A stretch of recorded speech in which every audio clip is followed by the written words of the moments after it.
talk to you about building an elite high school football program in Canada today. There's my email right there.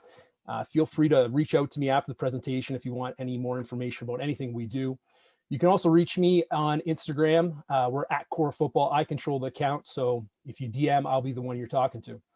I want to start by saying thank you to Peter for taking the initiative to run this. I mean, there's so much information about American high school context, but there's really so few resources produced by Canadian high school football coaches. So I think it's important that we address a lot of the unique situations and challenges we face here in Canada. And that's why I think this clinic is amazing. So thank you, Peter. Thank you, Jeff, for promoting it. Thank you, Rydell, for sponsoring it. It's long overdue.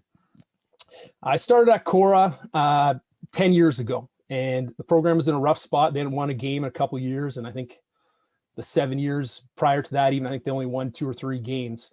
And when we started there, we took our lumps. I mean, it was an uphill process, but we chipped away and we got better every year. And we had one setback, I'd say around 2015, and it really opened our eyes to a lot of things. And we really doubled down on these 3 things right here. And that's building our culture, developing leaders in our program, and our strength program. And I think these 3 things have been the most impactful on pushing us to a championship caliber level. So if I'm going to talk to you about what a program is, I think it's important to define it, because I think there's a difference between a team and a program. So what is a football program? This is just my definition. I think you need to invest in player development for 4 or 5 years, depending on how long you have the athletes. But it's not just athletically. I think you need to work and invest in developing their character and their academics as well. You got to prioritize relationships. So I should be able to talk to that kid and have a relationship with them beyond football, know what's going on in their life, and as well as the coaches on our staff. I think you need a year-round sense of belonging. I want our athletes to identify themselves as Korah football players, not just during the season, but also, in the winter and the spring and the summer. And what really helps with that is having year-round opportunities for growth and development. So with us, primarily, that's our strength and conditioning program that we run in the off season through the summer till training camp. But we also do a bunch of team bonding activities and some leadership development during that time. I think to consistently compete with the best, you need a football program.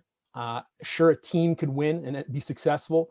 That's usually a flash in the pan type thing. Maybe you're fortunate to have a couple CFLers enroll at your school and you can ride their coattails for a bit, but rarely does it sustain.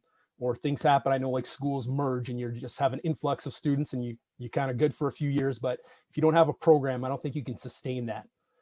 And then within the schools that have programs, you guys know there's some elite, like we're talking in Ontario, the Huron Heights, the Burlington Nelsons, the Windsor Hermans, CCH, St. Thomas More, et cetera.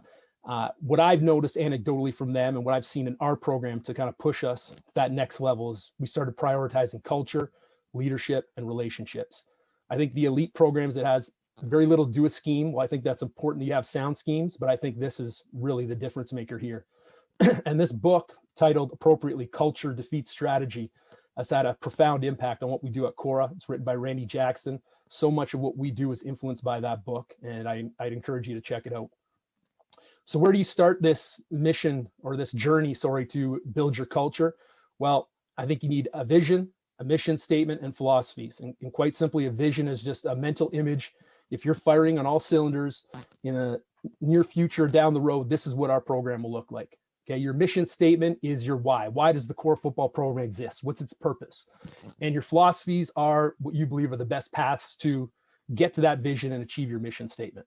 Okay, you got to do this. And I think when I started coaching, I had these ideas in my head, but until I actually put them on paper, that's when they really became powerful for me.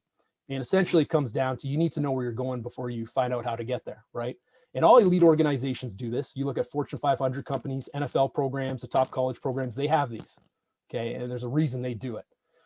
Where it's really helped me is it's provided clear and meaningful purpose. You guys all do this job. There's a lot of challenges with it, and we're spending thousands of hours away from our families. And I think if you don't have, a clear, meaningful purpose to why you're doing that, why you're putting up with all those challenges and headaches that come with a football program, it's really tough to sustain it. Okay.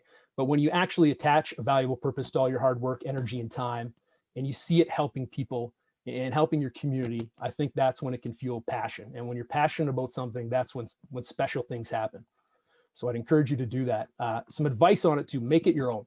Okay. I made the mistake of just a copy paste job there too. And I think, again, that's a huge mistake. You need to do some deep reflection, soul searching to make it your own. And Simon Sinek's corporate kind of leadership guru, but so much of what he does, I think, applies to our program as well. And he wrote this book, Starts with Why, where he kind of helps develop some of these fundamental beliefs about your business or organization. And something he says is your why should make you cry. And I think that's important, that you need to be moved emotionally when you come up with, what is our purpose? What is our, again, if you're going to be investing all that time away from your family, it should be important. Getting there could be a challenge. This is something I came across, interestingly enough, from a nutrition guru, Dr. John Berardi, but I found it was used in the business world quite a bit after. It's a 5 why analysis. And it just helps you get to that point deep down where you just keep asking why. So why does the Korah football program exist? So kids can play football. Well, why is that important? Well, they can be in shape, they can make friends, they can learn life lessons. Well, why is that important? Well, they learn to sacrifice for others. They learn to earn trust and build trust. And you could see, as you peel back the layers of the onion here, eventually you're going to get to something pretty deep and meaningful to you, but you should make it personal. And I'll be honest, we don't share our vision, mission statement, philosophies so much with our players. This is more for our coaches. It's absolutely shared with our coaches, but its greatest value is to, I think, the head coach, because you're the one, kind of leading the ship there. And it's the process of working through it that I found valuable, because whenever we have to make a big decision in our program, I come back and I visit these, and they ground me. And really, it's just that clarity of purpose. They help me make better sound decisions. So here's Simon Sinek again, and here's one of his quotes: "Vision is a destination, a fixed point to where we should focus all effort." And right from when I started at Korah, I said our vision is to be the best football program in Canada. And I remember saying that to some of the kids that won the game a long time, and half the room laughed, but the other half didn't laugh. Okay. And those guys kind of set the foundation for where we are now. And some of them are even coaching for us now. So my idea, of what the best football team in Canada, has changed a bit. The way I see what that is now, it's not necessarily all about wins. It's changed a bit. But what has changed a lot is the second part of the quote: "A strategy is a route to an adaptable path to get where we want to go." If you asked me 10, 15 years ago, how do we become the best high school football program in Canada, I would have had a completely different answer for you compared to what I have now. Okay. And I told you that 2015 season, we had almost an epiphany, and it just seemed so incredibly obvious, but you win with people. And that's the old Woody Hayes book. And this simple equation here kind of sums it up. People first in our program, they're the number one priority. We're going to take care of people. Second is process. That's things like work hard, be disciplined, have good schemes, fundamentals. And last is results. Winning comes last. In fact, we rarely talk about that in our program, because if you take care of 1 and 2, more often than not, that will take care of itself. So when we say people first, what do we mean? Well, surround yourself with great people. And I understand in high school, we don't recruit our players, and we're not paying our coaches. And, usually if someone's willing to volunteer their time to coach, you're more than happy to have them at our level. But it's not easy being a Korah football player. We're very vocal about that. We communicate that to our players. It's quite a commitment. And if anyone's willing to hop on our bus, and make that commitment, I think there's greatness inside them. And it may not always be on the field. Not everyone's a great athlete, but I think everyone can help our program in some way. And that's one of the great challenges of coaching, is finding that greatness in someone and bringing it out. But it's also one of the greatest rewards in coaching, in my opinion. So once you're surrounded with these great people, what do? Well, you got to support them. You got to appreciate them and let them know they're appreciated. You got to help them grow. You got to give them the tools and the resources they need to reach their full potential. And you got to love them. And there's the old coaching adage, they don't care what you know till they know that you care. At the bottom here, I have Coach Gary Jeffries, familiar face to many of you, legendary coach in the OUA. I had the great privilege of playing for Coach Jeffries in the early 2000s.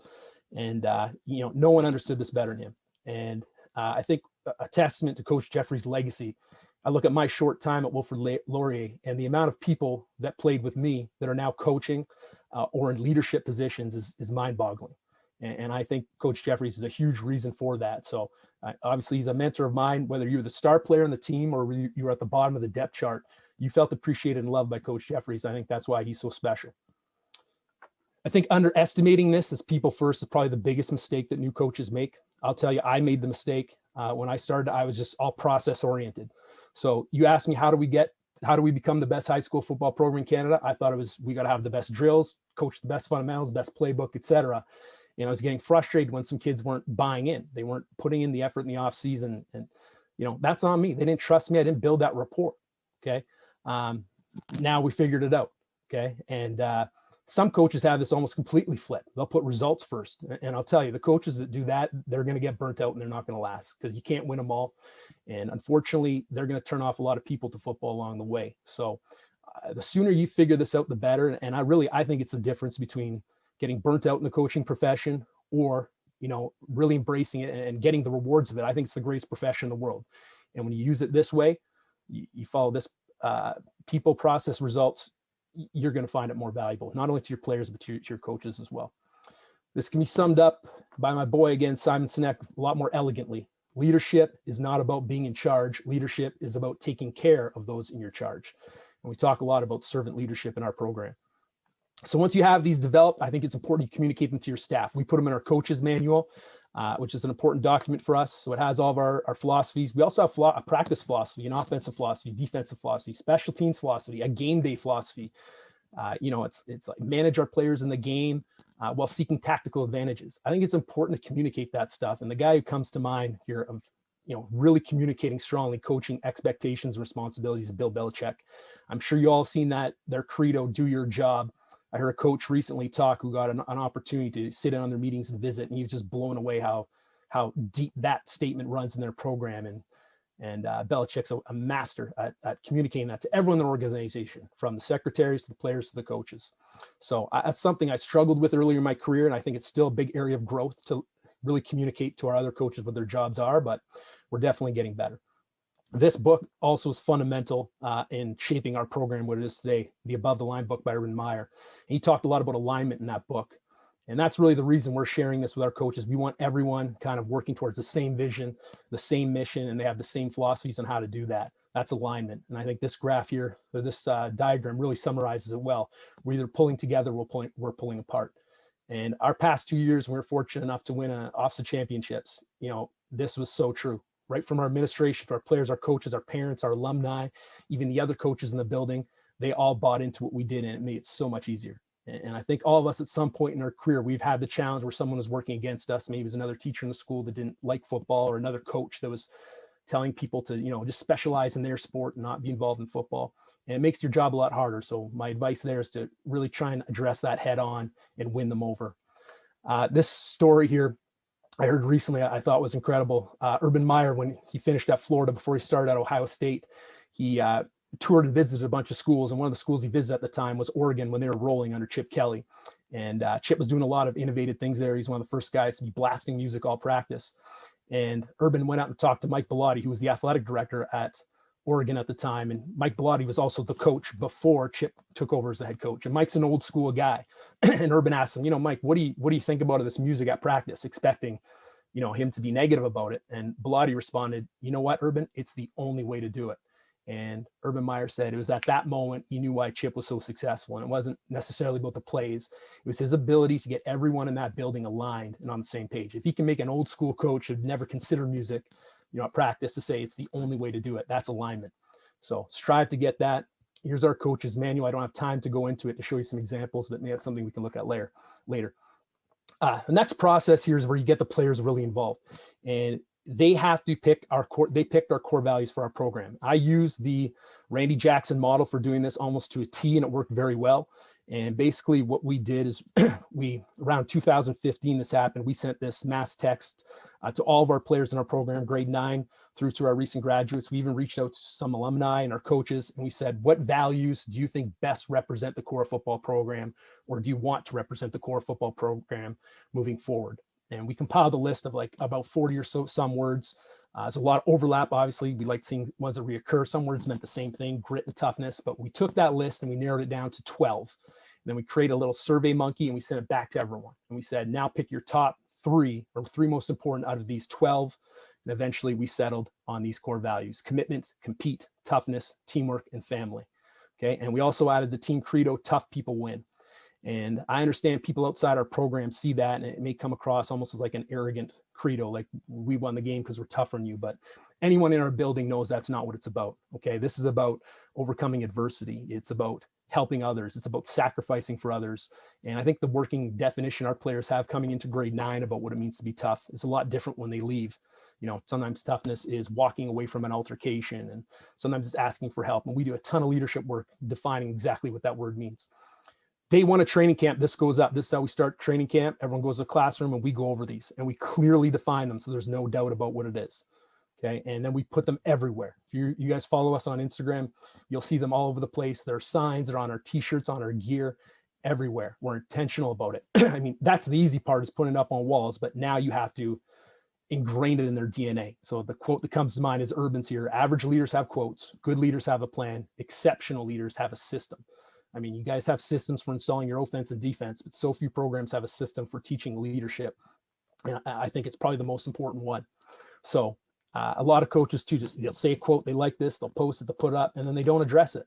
Okay. So we are extremely intentional now about those core values and making sure it's like so much a part of our players. It's literally in their DNA. And a simple way to get started, one thing is obviously they got to know our core values. They got to memorize them. So here's our helmets, and we have a TPW bumper decal right there in the front, and they have to approach a coach and cite off our 5 core values and our team credo in order to get that on there. Then we do a ton of leadership teaching, and it's something I just didn't do when I started coaching, but now it's prioritized in our program. And with today's youth, I think you got to fascinate them with video, not whole movies, but clips. I mean, that's just, they're bombarded with that high quality entertainment now. You got to do the same. So we did some of this the past 2 years, and it was so impactful that basically it's been my project the past 2 off seasons now, is accumulating these small clips and resources to really instill our core values and leadership. You know, a great one we did was on body language, and we kind of categorized that under toughness, mental toughness in our program, where it was George St. Pierre talked about how he's just a nervous wreck before he fights. He's like, why am I doing this? But he talks about how when he walks up to the stage, he puffs his chest and he walks like he's the man. He says he feels the confidence then build because his body language is convincing him that by the time he gets to the ring, he thinks he's unstoppable. And you want to talk about toughness? You show Ward Gotti, you show that epic fight to your kids. They'll be fascinated. Like everyone's watched Last Dance. And, you know, I think everyone had a few clips in there where something was said where you just kind of felt the hairs on your neck raise up. Those are the ones I want to show our players and try and get them to feel that emotion that I felt. You want to talk about being selfless? We do a whole PowerPoint on the All Blacks, the winningest professional sports team ever. Okay. And their sweep the sheds mentality. So much good stuff, but I encourage you to start using small clips from video. It's the best way to teach kids. How else do we instill our core values? We do it through practice.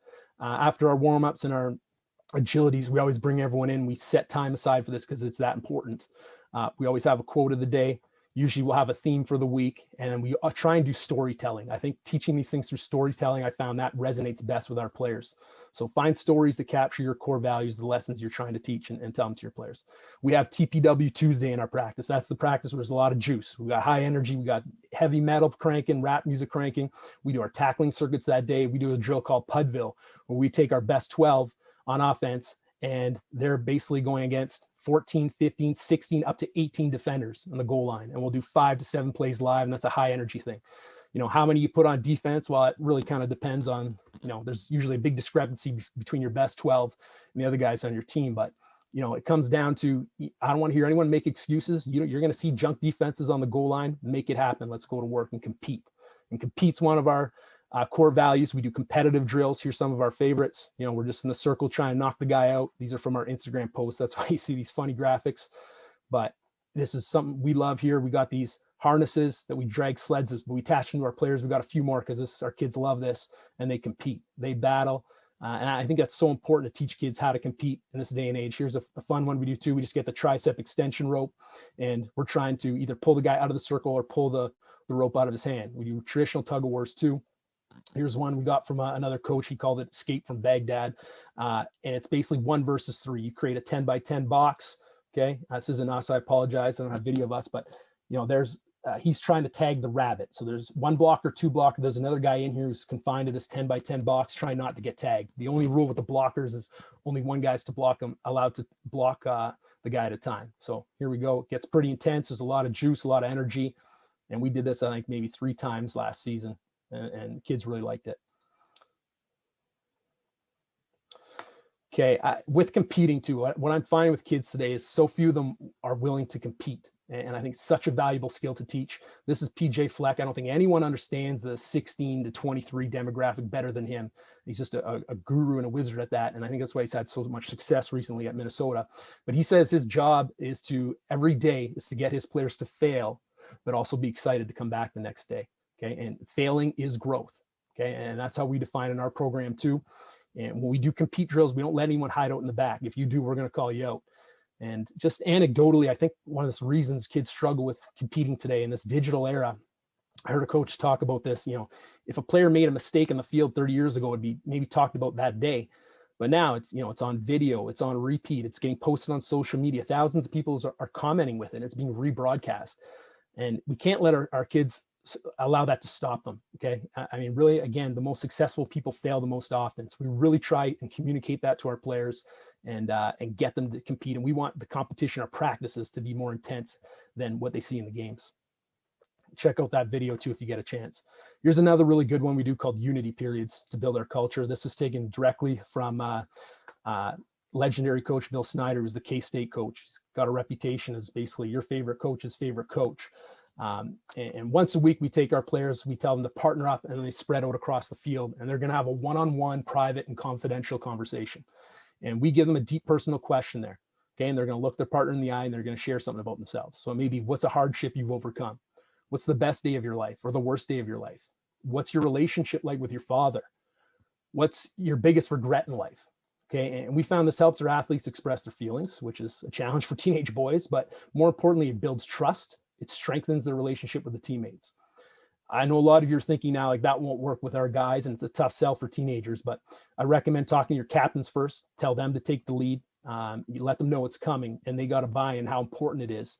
The other way we sell it is, this is being done at the NCAA level. It's not something I came up with. Okay.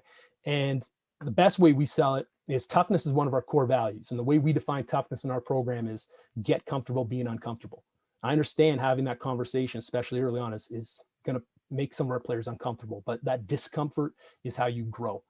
And I know it's tough too, because sometimes we've done this, and, a player will come up to me and say, I want to partner with you, coach. And it's not easy, but again, I encourage you to do this. It's been such a valuable thing we've done in our program. So now you have a bit of an idea about our culture. This is my favorite definition of culture. It's the beliefs that drive the behaviors and the experiences it creates. And this graphic here, I think, sums it up. It was stolen from Rob Pomzak, who's a high school coach around Chicago. But our beliefs are our core values: commitment, compete, toughness, teamwork, family. And if those are ingrained in our DNA and we truly believe them, okay, they will drive our behaviors. They will cause our players to be selfless, servant leaders. They will embrace and seek out competition. They'll love pressure situations. Okay, they're willing to sacrifice for others. If they have those behaviors, that will shape their experiences. And for me, that's how I define experiences in football. Football is all about life lessons, memories, and friendships. If these are strong beliefs and we're above the line and intentional with our behaviors, our life lessons are going to be more meaningful, more valuable. Our friendships are going to be, more profound. They're going to last longer. And, our memories are going to be cherished a lot more. And that's, I think, a great way to sum up our TPW culture at Korah. Traditions. I love that Whitey talked about traditions last week in his program. I think traditions are a huge part of culture. They provide a sense of belonging. It's a good opportunity to bring people who aren't in your locker room to feel more a part of your program. My favorite traditions are the ones that reinforce our core values. So we take the field with flags. We have 3 flags, and be the flag bearer to lead our troops out on the field is a big honor. And this is an opportunity for you sometimes to recognize the non-starters in your program. Okay, and we give it to the player who best demonstrates, exemplifies our core values or leadership throughout the week, or effort or toughness. Here's one of our newest toys. We got this giant bust through banner. I don't know how we're going to use it yet. Maybe whoever gets the bust through did something, was a great leader that week. Here's our locker room as you exit onto the field.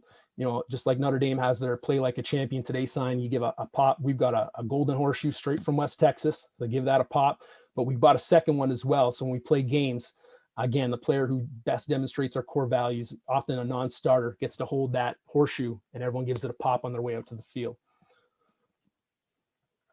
And we got a lot of other traditions, props. We got this pickaxe, you get interception. These are more props, but our kids love them. It's part of their memories. Our juniors have this hard hat for the hardest working player in of the week in practice. We got a big hit belt. Okay, biggest hit of the game. This one I know drives our opponents nuts, but when we score, we run this air raid siren.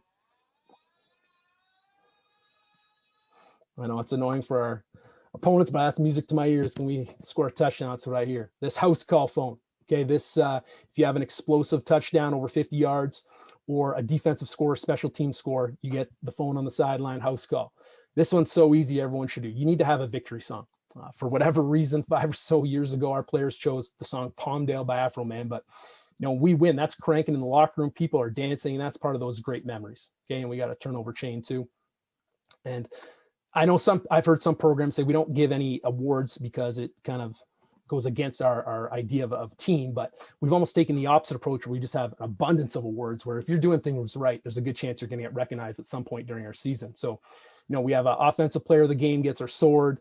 We have our defensive player of the game gets these battle axe. Hustle player of the game gets this mace. Our chain gang, that's our O-line. And our line coach, Bob Lambert, does an incredible job of, there's a lot of symbolism behind the chain and how that ties to our line. But they get this cool badass chain with the skull that again has symbolism for there for pancakes that we have to do as well. It's just hard getting those things. Our banquet is incredible at Korah. We have our physiotherapist for our team has been just incredible, and to the point now at our banquet, he gives out a TPW scholarship and a core value scholarship that's specific to our players. And our first team banquet, there's me and our junior coach, Marco Bernabucci, washing dishes in our cafeteria. But 8 years later, the past 2 years, we've had over 220 people at our football banquet. It's a football only banquet. And we want parents, their girlfriends, everyone, and they've been incredible. And we get a lot of help setting it up from our parent reps and people on staff. But these trophies here, these are our 5-year commitment awards. I want to be clear, we never pressure a kid to come back for their 5th year, but at the same time, there's a lot of kids that are on the fence, and everyone here knows as long as Ontario is allowing 5th years, that's a massive advantage. So anyone who played from grade 9 through to a 5th year in our program gets one of these. And our tech teachers do an incredible job of building these, and that's a special thing for our players. Theme up your home games. This is so easy and so powerful. We have 2 that we love. One is staff appreciation night. And basically we tell our players to do is throughout that week, the theme is all about gratitude and appreciation. But you got to take a selfie with your favorite teacher, secretary, care staff. We want to make sure we hit all of them, administrator, and then we post them on our Instagram. And then we pick one teacher to lead us out with a flag. There's one of our favorite teachers and biggest supporters leading us out. Last year, our principal led us out, which I'm so happy he got to do because he's retiring soon and he's like our #1 supporter. This is my favorite one though, family appreciation night. We tell our players, our parents, to get to the game a few minutes earlier, and about 10 minutes before kickoff, we give our players a flower. They go up in the bleachers. They give their mom a hug. They give her the flower and their other jersey, their alternate jersey, they tell their dad to wear, or someone important in their life. And this is still my favorite picture ever from our program. You can see the love between the player and his mother. And I'll tell you what, you want to gain support for your program, get the mothers on your side. I don't care how good your social media is. You're not going to beat a bunch of Facebook moms. And this has been huge for our program. Okay, leadership now. I don't know how much time I got, but I'm really trying to wrap this up. I heard this quote about another program. We're a leadership academy that uses football as a vehicle to teach. I love that quote. The problem is kids don't know how to lead today. And I talked back to that 2015 team, and there's unbelievable kids on that team. But throughout that season, there's a few opportunities that came. It's almost like on a silver platter to show leadership, and our kids didn't. And I want to be clear, I don't blame our kids for that. The coaches failed the players because we didn't teach them how to lead. And we made just a complete change in philosophy, conscious effort. We're going to prioritize that. We are going to teach kids how to lead. One of the best things we do is our exit interviews, where we have a one-on-one conversation with our players after the season. It's a whole list of questions, and that's valuable towards setting the foundation for teaching leadership. We do leadership lessons in the off season as well. We take all of our kids out of school one day to go to the armory. Anytime you can do something with the military, because that's the best leadership. It's the ultimate team there. Do that. We have, again, I can't speak enough about how awesome that was for our players. And I guarantee you, if you contact them, they're always trying to recruit. They have funds to do that. They would love to have you guys there. Something else we do with our captains, when we weren't winning, at the end of practice, we have bags, water bottles everywhere. You'd hear rookies clean the field. That doesn't happen anymore at Korah. The captains clean the field. Okay, and they're made very clear that's the expectation of them. Leaders eat last is something we talk about a lot. And I'll tell you what, it doesn't take long before everyone sees the captains doing the work and they're going to join them anyway. Where if it was the other way around, rookies clean it, a lot of times the veterans wouldn't help. So that's been big for us, and I encourage you to do that. But the best thing we do with leadership is every Monday is a shorter practice for us. And after practice, the coaches meet with our captains or our leadership council. And we go through a bunch of questions, but these ones come up every time. What went well this past week? What didn't go well? Okay. How could you have handled whatever happened better, because there's always a situation where there's an opportunity to lead, and we reflect on it and, you know, talk about what they could have done better. Are there any concerns or potential problems this upcoming week? Is there something we can get ahead of? How should we approach this week? Are we underdogs? Are we favorites? Should we, you know, amp up practice? Should we step back a bit? Okay. We give our players a lot of ownership here, and it's worked really well for us. This is an important one. Is anyone struggling? You know, sometimes I'm just oblivious to what's going on in our locker room, and this has really helped us. You know, you may have a good player who's thinking about quitting, and I have no idea. So how can they help them out? How can our coaches help them out? And this is a big one too. Every week we demand that our leaders organize a team bonding activity. Okay. Everyone together, everyone has to be invited. Everyone has to feel welcome, and they're doing it together as a team. Obviously not everyone can make everything, but this could be, we're all going to the girls' basketball game to cheer them on. We're all going to see this movie together. We're all going for chicken wings this night, whatever it may be. But we demand that during season, they're doing one team bonding activity. And I have nothing to do with this. This is their turn to lead, to take charge, to set it up, to book the reservation, whatever it may be. A book that's really helped us develop leaders is this Captain's Leadership Manual by Jeff Jansen. I'd encourage you to check it out. Here's something else too. It's simple, but so important. I have this conversation with our captains every year, usually around playoffs. And I tell them, if we're going to be a championship team at some point, you know, you guys as leaders have to speak to the team with emotion and conviction in your voice. By the end of the season, my voice gets muted. No matter how good what I'm saying, you know, how great it is, it's starting to become muted. And I tell our guys, it's not, you don't have to be Shakespeare. Okay. It's not what you say, it's how you say it. And if there's like a crack in the voice or the eyes water up a bit, that's powerful, especially coming from our leaders. And I really tell our guys, this is the difference maker, guys. You have to do this. I don't care if you don't feel comfortable speaking, you have to do it. I'm not going to say anything else. You decide when it's going to happen, but it needs to happen. And ideally it's a graduating player around playoffs, and they realize how important football is to them. You know, they'll well up, and it's a really powerful thing. Here's some of our weekly bonding things. I really believe in, you know, family is one of our core values. Families break bread. Okay. So eating, we're fortunate that a couple of our games fall on PD days. So we go eat at lunch together. Last year we were in OHSF. So the Christmas parade was before all of our guys went to the Christmas parade in town. They led the way there, and they're on our float. We got our guys in a box seats. One of our coaches got us box seats to Greyhounds game one day.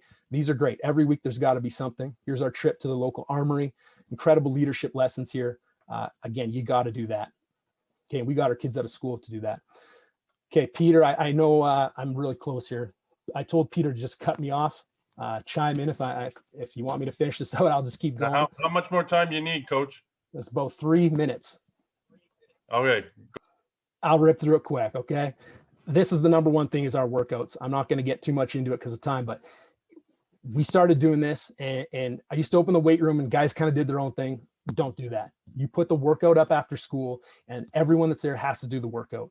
And people are going to challenge you. I want to go to this gym. I see a personal trainer. No, they can do that, but that's not a substitute for our workouts. We track attendance. If you want to be a captain, you have to be at those. Okay. It's non-negotiable. And we had some kids that were out of town and missed their summer workouts. That's fine. You're not going to be a captain, but you can earn a captain once the season starts, but you're not going to come in as a captain. Okay. Whoever has the most workout attendance, they get first pick of equipment. I don't care if it's the worst athlete ever in our program. And, you know, we've had something like that happen before, and he's all decked out in speed flex and the best gear, but this is hardest the first year you do it, but you got to stick to it. Okay. You reward the people who put in the effort. All we do, we're 2 days a week. That's it. And each workout is maybe 30 minutes. Obviously some kids do more in the PFIT classes, but the emphasis has to be compound multi-joint lifts. We squat, deadlift, press, row, and consistency is the biggest thing. If you just go 2 days a week, it's consistency. You got to do it throughout the year. Our workouts start with some explosive jumps, sprints, and then we squat and bench on Monday, and we push, press, and deadlift. And slow cook them, guys. You don't want to start your first workout and make it crazy. Our first few workouts are so incredibly easy, then we gradually add volume and make them more intense. And, you know, we had so many kids after. These are grades 7, 8, 9. These aren't football workouts. They're open to anyone in the school. We have 7s and 8s in our school. And because it's just an after school workout program, they're allowed to participate. And we get a lot of non-football players. We get people who end up playing football as a result. We don't put the bar on the back of our young guys to squat. So they almost all goblet squat. And there we are on a Wednesday, trap bar, deadlifting, and push pressing. Our senior ones are a little more amped up. And if you are interested in what we do, guys, go to our Instagram, because every workout's a post. And I always put exactly what we did there. And some pretty impressive numbers now what our senior guys are doing. Just want to end with this. The biggest thing is getting them in there. It's not hard getting high school kids strong. And I used to make the mistake in the past of, standing at the exits at the end of the day, like, why are you leaving? We got a team workout. So you'll catch more flies with honey than you do with vinegar. So what we've taken the approach of the guys who are there working hard, we celebrate the heck out of them. Okay. We're on announcements, pumping them up. We're putting them on videos. They get first pick of equipment. We've got, if it's important, you track it. We show them that we've tracked the results. We track who came to the workouts. Here's our t-shirts that those guys get for participating. You make 25 workouts, you get this. Second time you do it this. Strength club t-shirts, strength freak t-shirts. You want to be a strength freak, you got to either bench press 300 plus, squat 400 plus, deadlift 500 plus, or clean 250. We don't give out many of these, but it's surprising how many kids have gotten them. Here's our strength club board. You get in any club on here. You got to get in 3 clubs to earn a shirt. We've had a couple kids get in every single category. And here's our all-time records. Okay, we have 225 bench, 315 squat, 275 front squat, 405 deadlift, 200 push press, 200 power clean, 30-inch vert, 9-foot broad jump, 20 chin-ups, a sub 4840. When I started at Korah, I don't think there's a single kid that could do any of these. Now we've got over 20 in a lot of the categories and reward the heck out of them. Okay, I know that was a long there, and I appreciate you for letting me go through as the absolute last thing, because this is critical to our program. This is a quote from Bill Walsh. The culture precedes positive results. It doesn't get tacked on as an afterthought on your way to victory, on your way to the victory stand. Champions behave like champions before they're champions. They have a winning standard of performance before they're winners. That's in our weight room. That's on our bulletin board at the school. So there's our team that went off in 2019. Thanks for listening. I have to thank my wife. There's my 2 kids, and they tolerate me being away from home a lot to do this. They're very supportive. I appreciate them. Reach out with me by email or DM me on Korah Instagram if you have any questions. Go Colts, TPW. Thank you.